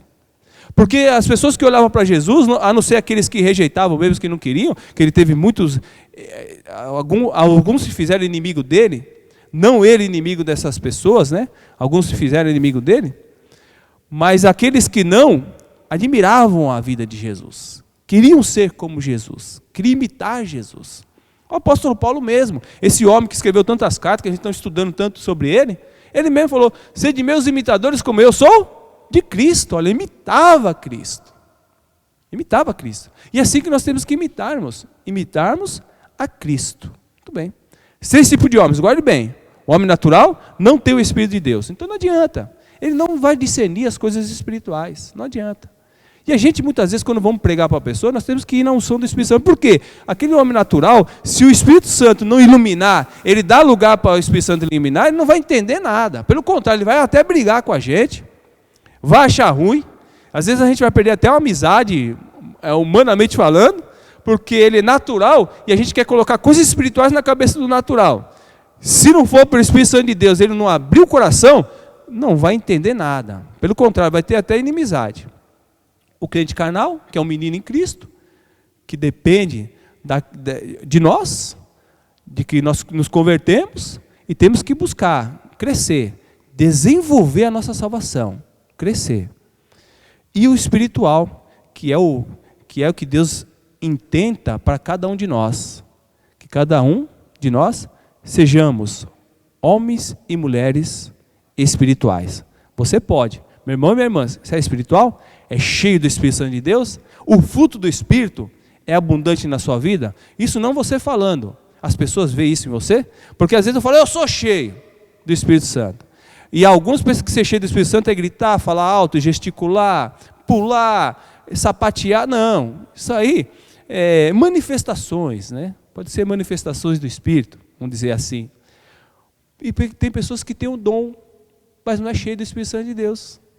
Tem até dom, porque quando nós nos convertemos, e o crente carnal, eles tinham dons, e até todos os dons ali, né? Praticamente, todos os dons, não, desculpa, muitos dos dons, porque ali tinha o dom de línguas, ali tinha profecia, ali tinha muitas coisas na igreja de Corinto, só que eles não eram cheios do Espírito Santo. Olha, irmãos, que interessante, tinha os dons, manifestações do Espírito, mas não eram cheios, porque tinha inveja, dissensões, eu sou de Paulo, eu sou de Apolo, eu sou de Jesus. Tinha até o grupo de Jesus, né? Os mais espirituais eram de Jesus. Eu sou de Jesus. E o apóstolo Paulo falou, não, vocês são tudo crianças, vocês são tudo meninos, vocês são carnais. Gostaria de dar um alimento mais sólido para vocês, uma feijoada, mas você ainda tem que ficar no leitinho, na sopinha, tem que ficar, né, na papinha. Então eles tinham os dons, porque quando a pessoa se converte, ele tem pelo menos um dom, mas ser cheio do Espírito Santo tem que ser buscado. Agora, maravilhoso quando a pessoa tem um dom e é cheia do Espírito Santo de Deus, como foi falado. Quando a pessoa é cheia do Espírito Santo de Deus, ela não tem essa inveja, ciúmes, peleja. Então, é tudo para a glória de Deus. E isso edifica o corpo de Cristo. Crentes espirituais, é o nosso alvo. Ajudar o irmão com dificuldades e na sua angústia. É interessante que ajudar o irmão com dificuldades e angústias, é porque quando o crente ele peca, ele erra, ele fica na dificuldade, fica na angústia. Porque vem a correção. Nós temos um pai zeloso, um pai que cuida. E quando ele erra, quando ele peca, há a correção. E a Bíblia fala para nós ajudarmos a levar a essa pessoa a levar a sua carga, que diz lá no versículo de número 2, Gálatas 5, verso 2. Deixa eu abrir lá. Levai as cargas uns dos outros, e assim cumprieis a lei de Cristo, que é o amor. Esse levar a carga, no grego tá bare, levar as cargas. Dificuldades, angústias. Não é para você pegar o pecado da pessoa e levar, mas é ajudar, como foi falado. Levar é ajudar. É fazer com que essa pessoa, então, saia dessa dificuldade, dessa angústia, porque o crente, quando ele erra, quando ele peca, ele fica dessa forma. Há muitas dificuldades e angústia na vida dele. E nós temos que ajudar ele a levar no sentido do quê? De ele se arrepender, sair dessa vida e ter uma vida realmente que agrade a Deus. O cuidado que nós temos que ter, ele fala, e olhe por ti mesmo, para que também não seja tentado. E no verso de número 3, fala assim, porque se alguém cuida ser alguma coisa, não sendo nada, engana-se a si mesmo. Todos nós somos feitos do quê? Do pó. William MacDonald, ele vai dizer isso, todos nós somos feitos do pó. Então, quando a gente vê o erro do irmão, o erro de uma pessoa, olhe para nós que nós fomos feitos do pó, igual a eles, da mesma maneira. Estamos sujeitos ao mesmo erro, ao mesmo pecado, sujeitos. Não que a gente tem que falar, já que o irmão pecou, eu posso pecar também. Não, não é isso.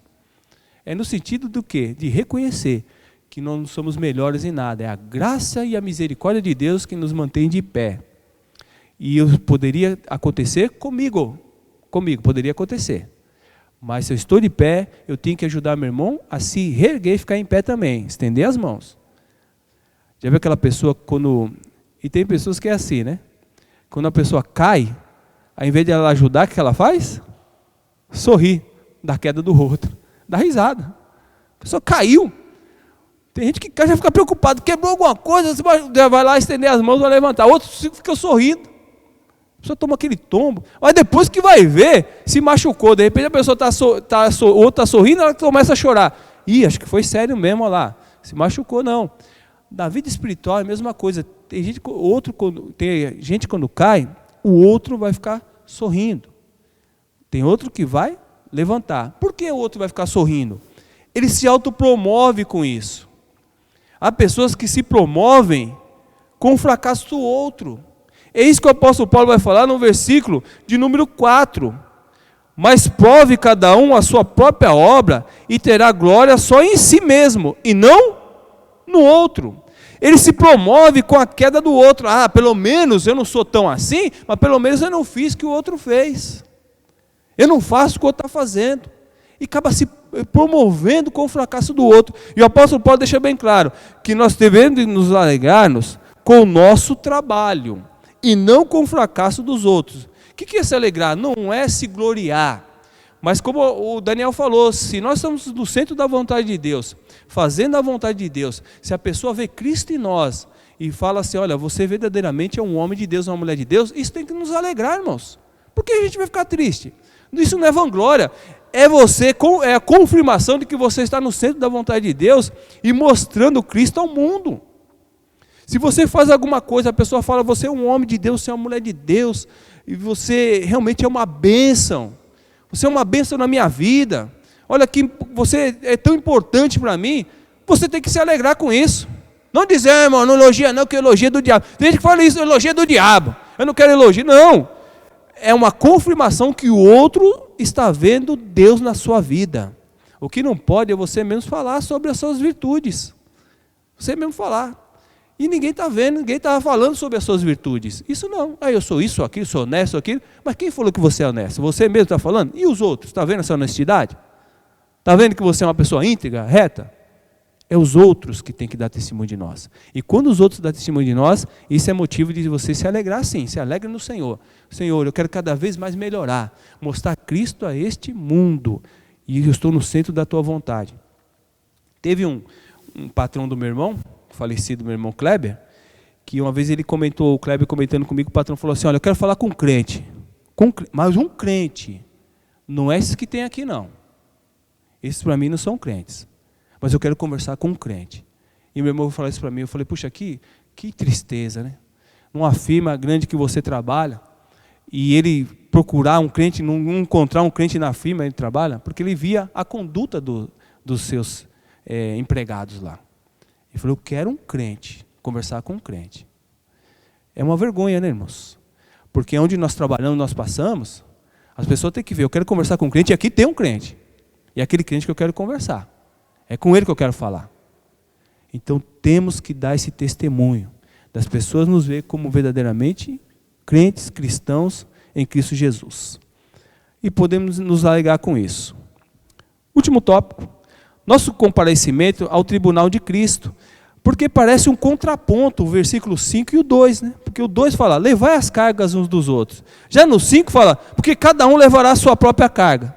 Então dá a impressão, falou assim, não, cada um leva a sua carga, cada um cuida dos seus problemas.